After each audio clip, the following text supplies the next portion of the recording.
English to Tagalog Translation Part 4. It isn't real, right?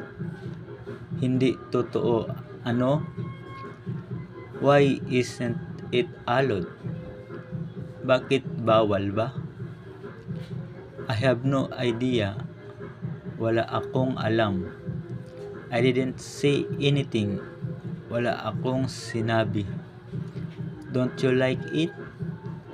Di mo ba nagustuhan? Come on. Is it true?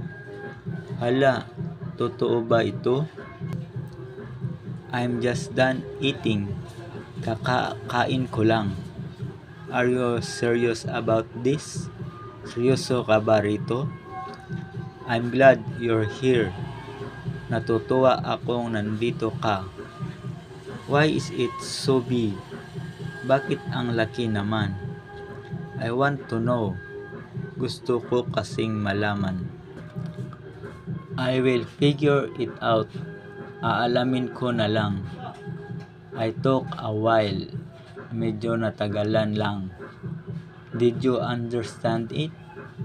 Naintindihan mo ba? My hair is still wet. Basa pa ang buhok ko. My arm is itchy. Makati ang braso ko. I don't want to scratch it. Ayaw kong kamutin. I'm going to pee. Naiihi na ako. It's just 2. Dalawa lang kasi yan. I was bitten by a cat. Kinagat ako ng pusa.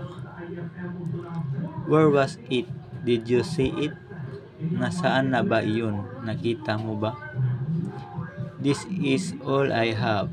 Ito lang talaga ang mayroon ako. I am fine with it. Ayos lang sa akin iyon.